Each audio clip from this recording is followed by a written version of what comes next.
Oh, now I'm even more proud of Holly. You know, she went across the ocean at a dangerous time into a dangerous place, and she trusted in God. And I applaud her for that, and Mark for letting her go and keeping the kids while she was gone. And it's just, I can't wait to hear your testimony of what all you saw and what the Lord showed you on this trip. And come on up and share with us this morning.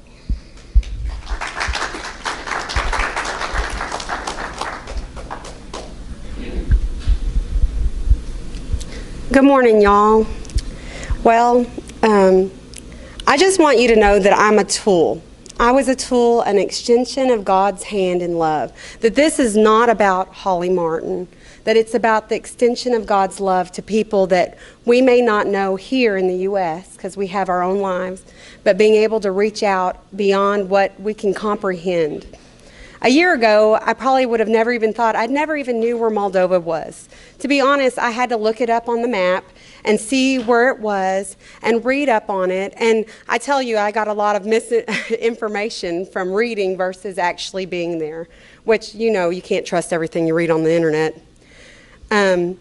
But I would like to thank the church for supporting me in going. Your prayers, your financial supports, it makes a big difference. I would have never been able to come up with the almost $3,000 it took on my own.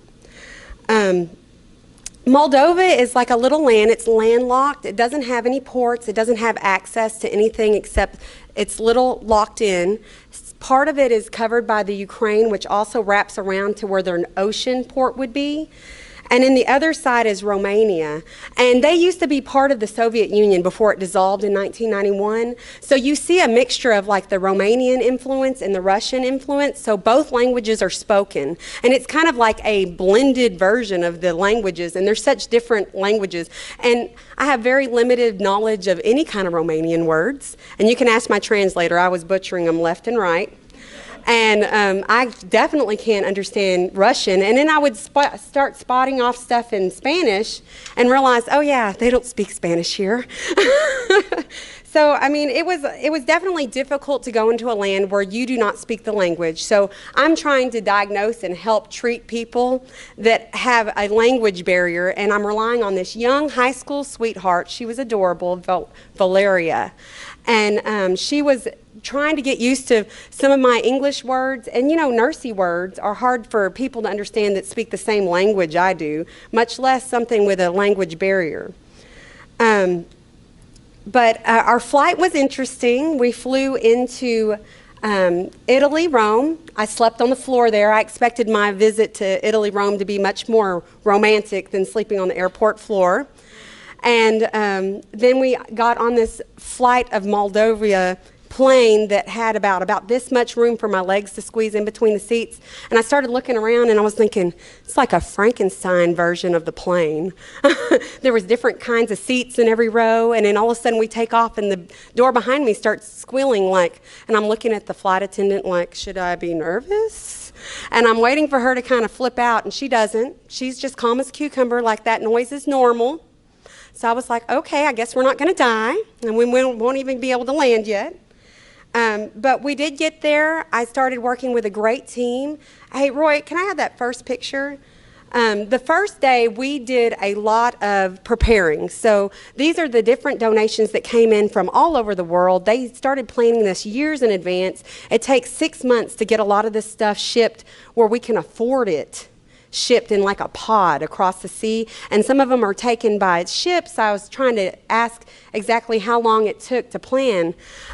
These are several of the ladies I worked with, but there was just tons of donations, toothbrushes, toothpaste, different things like socks and hats and clothing.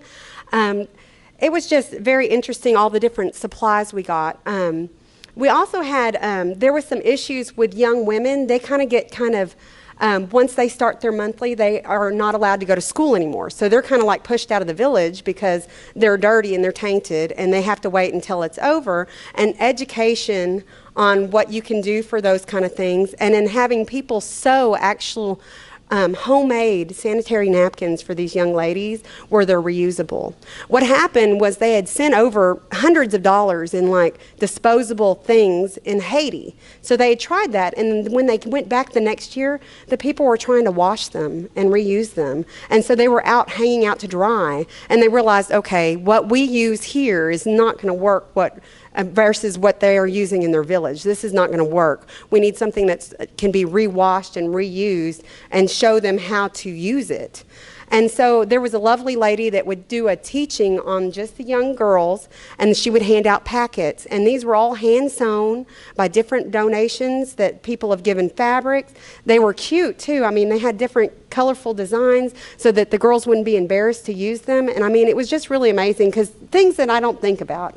You know, you don't think about where you're going to go to the restroom. You don't think about stuff like this. And I couldn't imagine giving up a week of my life as a young woman, not being able to participate in anything because I'm out of the village. The next slide is, I think, the church. Yeah, this is the pastor of the church. He was very nice. I called him Theodore, but his name was spelled different, and I couldn't pronounce it very well. So Theodore was very nice. And he was very animated. He knew English and the Romanian, and I think he knew Russian as well. He was just very interesting to watch. He would do a translation in Romanian. The preacher actually spoke, the one that was from South Carolina that flew with us, to the Romanian church that night. The church is a very young church. They started service about 5 p.m. that evening, and you look around and it's young people everywhere. Babies running around, young teenagers. I mean, just a lot of energy.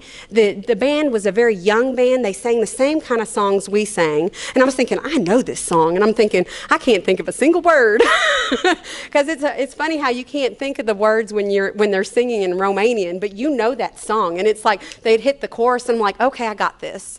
And then they're looking at me like I'm crazy because I'm not even singing the right song. And it was a lot of fun just experiencing that. Can you go to the next one? Because it actually shows some of the team members, and then it'll show a picture of the Dioxo church. See, Dioxo Deo, it means glory of God, and it's actually not what you think. You think of this little white building with the little steeple. No, they get places wherever they can get places in the city, wherever they can afford places. So they were actually above a market, and there was a pharmacy downstairs. So, I mean, we went up several flights. We were getting everything prepared in this little church. And they're kind of busting at the seams, which is such a blessing because they have all these young people wanting to worship God there. So it was just amazing to be a part of that. We actually were in the church talking on 9/11. So they allowed one of our team members, who was also an EMS worker, his name was Jeremy, and he was able to talk about how 911 affected him and how they prayed for the U.S. and how it affected some of the people in that land, even though they're across the ocean. And I had to look them up, you know. These people are praying for America, and I'm looking them up on a map. So, I mean, the lack of knowledge of Americans for the rest of the world, especially our young people, it's kind of sad that we don't know what's out there. I stayed with a little Greek lady, and if you keep going through the slides, this was her. She was adorable. There's a lot to be said about body language because I definitely didn't know Greek. But she allowed me and another lady named Christine, who was also a nurse. She was from Australia, and her name was Christine Trump, and she goes, no relation to their president's candidacy or whatever. And she kind of laughed. She goes, I have no relation to anybody in the U.S., okay? I was like, yes, ma'am. But she was a lot of fun. She was a lot of energy. She'd been on these trips, like this was something she signed up for every year. So she was she poured a lot into me where I had no clue, because I was going over there thinking I had no idea what I was getting myself into. And we'll go ahead and go to the next one. I got to see some of the town the first day or so. I visited the market, and just keep clicking. I got to see the market and buy things there. They had the little dolls, Russia is kind of famous for those little collapsible dolls, the nesting dolls they're called. And this is a picture of Christine. She was the other nurse that I bunked with. And that's also a picture of all the ladies together. This is several of the ladies that were involved. The one in turquoise, her name was Glenna. She was actually one of the outreach people. And then the other lady was a wife of one of the doctors. So, you're thinking that very prestigious people come over here, like doctors, doctors' wives, dentists. I mean, it was really a great team. And this is part of the church service. That's Jeremy preaching about 9/11 and how it affected him. And, he had the brotherhood kind of feel when it's EMS, firefighters, police officers, definitely that kind of vibe of the family. And then we can go ahead and go. And this is the singers. Notice they're very young. And I'm telling you, the church was rocking. You get a bunch of young people and they're all out singing each other. It was amazing. I mean, just like the whole thing was just vibrating with energy. Lots of positive stuff. This is the first day at the village. So this is actually taken up in the clinic from a window, so you could kind of see what it was like. A lot of the houses were in disrepair. They dressed up to come to the clinic. They were kind of in their Sunday best to come see the nurses and the doctors. Very grateful. The people were very stoic there, so there's not a lot of smiles. This is not part of their culture. We smile when we're, they thought I was crazy because I was like, hi, always smiling. And I looked at the Romanian girl and she goes, well, it's not part of our custom. She goes, it's not that we're mad or anything. It's just not part of our custom, just constantly walking around with a smile on our face. These people work hard for what they have. They're farmers. They live in very poor conditions. They don't have access to a lot of medical things. That's not saying that the medical stuff isn't there. They just have to choose between food or medical care. And I think I have several pictures of the people that were there. Okay, I was in love with this baby. I wanted to wrap him up and take him home in my suitcase. The grandmother came in and she was holding him, and I could definitely tell she was the grandma. And I was like, well, can I hold him? So the little Romanian girl's telling her, hey, can she hold him? So I'm just bouncing this baby, having the best time. And then I start asking her about the different things going on with her. And she goes, well, and then she just stopped and started crying. And I looked at the girl, I was like, what did I do? What did I say? Did I say something that offended her? And she's talking 90-0 through her tears. And the girl said, she's telling me that her daughter died of a disease 2 weeks ago. And the reason that she's at the clinic was because she needed to be healthy to take care of her grandson. And, our clinic is set up for 30 days of medicine. Okay, that's what they come in, 30 days worth of medicine they get for free. They get doctor care, they get teaching, and then we send them off. I mean, it's a very temporary Band-Aid for a long-term process. But a lot of these people, if you think about, here this little girl was cute too. These people were very thankful we were there. This village was definitely the poorest village of the villages we visited. But our goal was to spread God's love there. It wasn't to heal these people, because that's impossible. We cannot give them enough medical treatment to heal their ailments. Our goal was to reach out and tell them that, God loves you. We talked about that. We were singing that song, You Are God Alone, in the good times and bad, you were on your throne. Could you imagine going through your good times and bad not knowing those words, thinking that you had to do works to get into heaven? They have a very tainted religious system.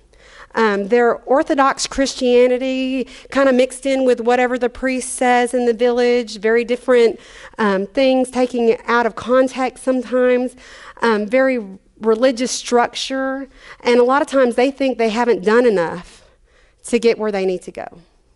They don't think that you can just believe in Jesus and that's all there is, because that is too easy. They've worked their villages, their hands to the bone every day of their life. They know that you have to work for what you get. And just believing isn't enough. So that's what I heard over and over again, that believing was too easy. So as we're singing God is on the throne, and, in the good times and the bad, and they're thinking, I haven't done enough. I'm not good enough. This is all there is. This is all there is. And that's the reason we're there. We're there to pour into them, to show them God's love, that we're willing to fly all the way across the ocean to validate these missionaries going out into these fields. Because it's not saying a lot for their people to come out and talk about something that they've believed in for the last 60,000 years or whatever. They need validation. So when you have Americans that are nurses, doctors, dentists, dentists, and different people that are willing to step out there and validate it too, it gives them something to hold on to. That they're not just out there talking a good talk. And what are you wanting from these people? Some of the instances that I found with the people as well is, you know how you're seeing a little old lady and she's walking up the stairs and she has a cane and she's kind of teeter-tottering. Well, if you're in the healthcare field, your first instinct is reach up, grab up underneath her arm and help her to go wherever she needs to go. Well, I did that and the lady was like, oh, what are you doing? You know, and you know, it's a lot to said about body language because, you know, I couldn't understand a word she was saying. And then I asked the girl to ask her if I could help her up. And she said, why would an American come over here to help me? What does she want from me? So it's very much a give and take situation. This is not people just acting out of love all the time. They're not used to people loving on them, obviously, because me simply trying to help somebody up the stairs didn't go over well. And it was just heartbreaking to me because I think of our elderly, like, you know, who hasn't reached out their arm to help somebody up the stairs, you know, and then pat you on the arm and say thank you and that be the end of it because we expect that kind of thing. In fact, I get angry when I see young people not doing it. I'm like, go and help her. You know, come on, get off your hiney and go. We can keep going through some of these pictures. These are different people. This little lady, she was so cute. She had those Coke bottle glasses on, and I swear she couldn't see or hear nothing. And I was trying to communicate with her, and I had no idea what she wanted. We also had an eyeglass station. Of course, these are just the positives, you know, for reading glasses. We didn't have, like, where you could see far away. We had to work with what we had. A lot of these things were donated, so they had the different... Madison, stop. We had the different things that out there. This lady is amazing. This lady's name is Carolyn. Carolyn was a 72-year-old lady, yes, 72, living in the same conditions I were. I'm telling you, I wasn't doing very good on day 2, okay? Because I was sick as a dog. You know, somehow I inadvertently got the water involved. I don't know what happened, but I'm telling you, you run into the bathroom and you're thinking, oh, please have a restroom. Please have a restroom, not an out closet somewhere. But this lady was enduring the same stuff I was at 72. She'd been on multiple missionary trips. She was part of the ones that developed those sanitary napkins for the young people that helped process the sewing. She may have not created it, but she made it happen for that area. She poured into these children like you wouldn't believe, worked harder than a lot of us young people. I mean, she worked her hiney off. And she told me that this was her last year. So she was like pouring into me too, like, you know, somebody's going to have to pull up the torch because I'm done. This lady I was in love with, she gave me a kiss on the cheek, and you know, they're not very affectionate. So, you know, any kind of affection I got, I hung on to it. And she was just sweet as could be and told me, thank you so much for coming to our village to help us. We get forgotten a lot. We slept on the floor, basically on a cushion on the floor with a blanket and a pillow, which I was thankful for. And believe me, by the end of the day, I was so tired, I probably could have slept on a bag of rocks and been fine because I worked my hiney off every day. We were there. We were lifting. We were talking to people. We were going nonstop. We did have lunch. We did have breaks, but I'm telling you, you're tired. We had a prayer circle every morning. And these are some of our team members. I will note that not all of our team members were Americans or Australian. There were a lot of Moldovan people pouring into this ministry as well. The lady on the end is actually a pediatric nurse or a pediatric doctor. And there was also another woman that did the gynecology portion of it that was also Moldovan. And we just had a great mixture of people, and we had a dentist. The dentist was from Washington, and he brought his 2 assistants with him. And you got to think, if you're a dentist, you're having to sterilize equipment out in these nothing towns with very limited knowledge of what kind of electricity there was or anything. And he was able to fix so many people's mouths. And I was like, well, how expensive is it to get an extraction here? And they were like $5. And I was like, well, that's not bad. And they were like, well, if you're thinking that that's not bad, it's not bad in American money. But a middle-class person working all day long gets $10 a day.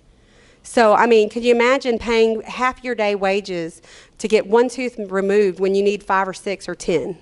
or all of them. And they had the same complaints. They reminded me of my American elderly people. And you can tell I'm an elderly nurse because I just love the elderly. But, my back's hurting. You can tell by her stance why she's there, And the other one's complaining about, like, pancreatitis, which the pancreatitis is actually acid reflux most of the time. They just don't know how to say it where it makes sense. And I'm like, well, pancreatitis is pretty painful. I'm thinking, normally you're giving them Demerol in the hospital and they're dying, and salt in the bones. They had a lot of salt in the bones, kind of like arthritis. So the big issue there was blood pressure issues. And we can keep going, Brandon. Oh, and this lady, I was in love with her too. This is actually the daughter. The little girl is the daughter of the preacher that's trying to reach out to these villages. And his wife worked so hard. She was one of the ones, her name was Tonti, and she was one of the ones organizing everything. But the little lady came to the village. All 3 days I was in her village. And she was one of those happy-go-lucky, high on life kind of people. And she smiled. I said, tell the Romanian girl, tell her that she's my favorite patient. And she just beamed. And on the very last day we were at the clinic, she brought me an apple, a big, beautiful apple. She said that it was from her tree that she'd been saving, and it was the biggest one off her tree. And no telling how hard she had to reach. I don't know how big the tree was or how hard she had to reach up for it. But, you could just kind of tell she was giving her prized possession to me. And I just broke my heart thinking, oh my goodness, she's giving me her prized possession. And she just smiled and she gave me a hug, and she was just a sweetheart. And we could keep going. A lot of the Orthodox Christianity requires head coverings, so you will see a lot of the women with their heads covered, and that's very normal. We did a lot of pediatric care, and there were lots and lots of babies there, pretty, pretty children. Okay, this is one of my favorite things that I got to do. Okay, the clinic slowed down, so I left Christine in charge, and I got to go out to help the kids. Well, we made balloon animals. And the balloon animals, okay, I'm not very talented in balloon animals. I can do 3. Okay, I can do a dog, I can do a mouse, and I can do a sword. Okay, that's the extent of my knowledge of balloon animals. Well, I was like, okay, I couldn't say the word dog or cat or any of the words really. So I was like, okay, woof, woof, or squeak, squeak. And the girl looked at me, and I looked at the Romanian girl. I was like, hey, what do your dogs sound like over here? I was like, obviously, do they go bark, bark? What am I saying wrong? She goes, our dogs go hum, hum. I was like, hum? They go hum, hum. She goes, yeah, like hum, hum, hum, hum, hum. I was like, okay. I was like, okay, what do the mice sound like? And she goes, keets, keets. So instead of squeak, squeak, they go keets, keets. So the kids were coming up, and like we kind of had an assembly line going on, and they come up, and I was like, okay, hum, hum, keets, keets, or les savior. And they started laughing at me, so they started kind of getting it, and some of them are being taught English, so they would come up all real proud, dog. And I was like, oh, they know dog. I was like, good for you. And of course, they didn't understand what I'm saying, and I'm making a dog for them. And I probably made about 200 balloon animals. My fingers were like falling off. And I told Carolyn, the 72-year-old, I was like, oh, my fingers are about to fall off. She goes, girl, I've been out here the last 3 days. I was like, okay, no, not complaining. I'm so sorry. Like I said, she worked harder than most of the young people there. And the kids were great. We played hokey pokey. I had about 200 of them in a circle. And of course, the only one that could sing it was me. And I looked at the girl. I was like, look, I can teach you. Can you help me? And she's like, no, you have it. Go ahead and just do it. And the kids are so funny. They, you do the right arm in, the right in. They were so excited to be able to do those arm motions. And their favorite part was you put your butt in, you put your butt out. They all giggled just like they would have if they were American children. It was great. They laughed. We had their attention. We did the Father Abraham song. They like anything with movement. And it was just great. It was refreshing. It was kind of nice because they're so easy to pour into. It's a lot easier to pour in God's love into kids than it is to the elderly, because the elderly were very set in their rigid ways. They had been taught the same stuff. This actually shows they call it a river, but it really was not very wide. I was really thinking it was just a nice sized stream, but it separates Moldova. There's 2 different sections, and one section is Distria area, and basically it's like a communist area, and it is still part of Moldova, but they do not allow Americans over there because they do not want American influence. So a lot of the villages were thankful we even came to see them because they're so close to this area that they're considered a dangerous area, and that a lot of people wouldn't come and see their village because they're close to this area. And it was beautiful. They showed us like monuments to a war that happened. You can keep going, Brandon.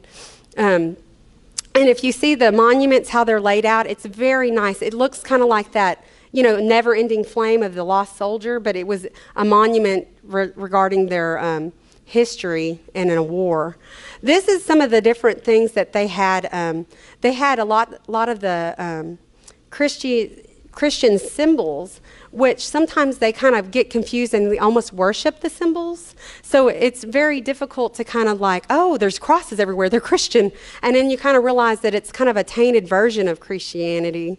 And this is their community well. Notice that that bucket has water in it. So they probably have a little thing like whoever gets the last bucket of water, dip it one more time and leave it full for the next person. So there is that lovely humanity there. We ate as a big, long family on a big stretch of table every evening at the church. So this is a different church. This is the one close to the villages. And this is some of the food that we ate. And believe me, I missed American food. I will say the tomatoes and the cucumbers, probably the best in the world. And my grandmother had a garden, so I mean, I went out there and ate stuff out of her garden. But I don't know if it's because the seed is so pure that they haven't had any chemicals or anything. But I mean, the tomatoes were just like beautiful. And so were the cucumbers. And they were great for the first 5 days. And then after about 7 days of having them 3 days a day, 3 times a day, 7 days a week, that started getting old. I didn't want to see a cucumber or a tomato for a while. But they had kind of like a grits type meal, and the grits they eat with sour cream and tomatoes. So it's a very different version of food. Lots of carbohydrates. So they have limited protein sources. So the protein is very limited in these countries. And Wade kind of had like a funny like little thing saying that the chickens head for the hills when the Americans come in because they know they're going to get slaughtered. Because we did have a lot of chicken too. This was my translator. She was adorable. And we had to kind of get used to each other's styles. And I had to like remember that, hey, Holly, you're not going to be able to use your nursing terms. You got to use simple terms. And then you're going to have to play with the words that work. This was Steve. He was the dentist that was from Washington, helping this lady. And one of the ladies said that she'd had tooth pain, and I don't know if y'all ever had tooth pain, but she said she'd had it for 5 years, that she'd been dealing with it for 5 years, and she just could not get it out. And he told me, he's like, look, it was a very complicated case. I was worried that I was going to end up breaking the tooth. He's like, I ended up getting it all out, and then she came back the next day and had the other side done. And she's just like, look, I've been living with this for 5 years. Thank you so much. And one thing about a dentist is they could do long-term help versus short-term help, because removing a tooth that's diseased, that lasts a long time. This was the main preacher from South Carolina. He was great. His name was Mike. I got sick one of the mornings while he was preaching.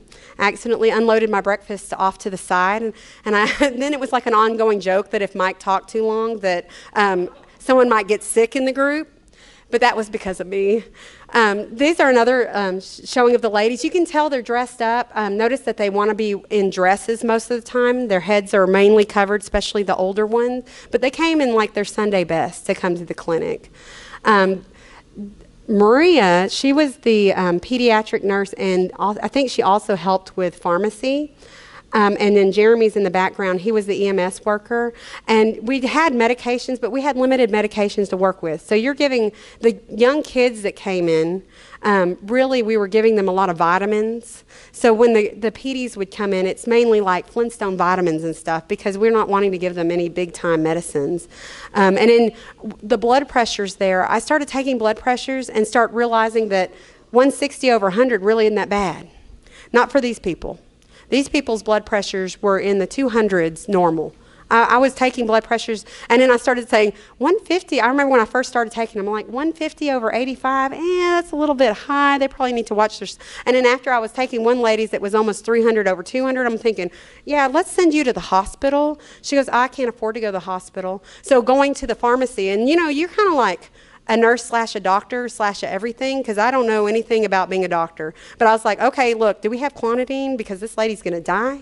I was like, is there anything in here that we can use? So going over to the pharmacist and I'm saying, look, this is what her blood pressure is. We need something now. And just having those scary instances. There were some diabetes there, but really their diet is mainly what they grow. So the diabetes weren't as big of an issue as the blood pressures. And then you could see the stroke victims. You saw the stroke victims coming in. And I told the woman that had the high blood pressure, I was like, look, eventually either your heart's going to stop or you're going to end up with a stroke. And I was trying to show her, like, you know, one side of your body not being able to work. And she was kind of like, I know. You know, she knew. She'd seen it over and over again in the village. They have limited access to medical care. This is our complete group. I think everybody's in here. I don't think we missed anybody. But look at all the people that poured out into these communities. They were living under the same conditions I was, sleeping on a cushion in a partially made house, washing in water that smelled so strongly of sulfa. I had to literally turn it off while I was bathing so I could breathe because I was getting sick in the shower. So, I mean, we're talking doctors, dentists. Oh, and these are my babies. I wanted to thank my husband and my kids and the family and friends that have poured into my family while I was gone to allow me to go. Because if I didn't have a supportive family, I wouldn't have been able to go. I would have been staying at home raising kids every day of the week. But because I got to go, I got to fulfill a dream of mine. When I became a nurse, I wanted to go out and help the world. You know, you're kind of gun-ho when you first graduate, like, I'm going to go out and save the world, and then the world hits you like a ton of the bricks, and you realize that you're just a little bitty speck on that pond. But I was hoping that maybe I could share a little bit of my experience so I can pour into people that are ordinary people, because there are people way smarter than me, way richer than me, with a lot more talent than I do. And I was hoping that eventually they could see where we could touch lives around the world and be able to bring back a little portion of that with us. And I was hoping to get doctors, dentists, pediatric nurses, just a lot of different areas to come over to the different countries and be missionaries and shine where you are and step out in faith. Because, I mean, this trip was amazing to me spiritually.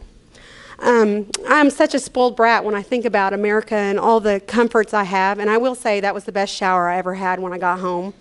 But it's just like a big eye-opening that not everybody knows that God is here. And that if we're not being missionaries, even in Palestine, Texas, you can go out and do missionary work here. You can do it where you work. You can do it in your home. You can do it in the nurses that come and see you. You can do it at school. You can do it all here too. But you just have to step out in faith and make sure your heart's in the right position. Pray about it and do it. Okay. Thank you, y'all.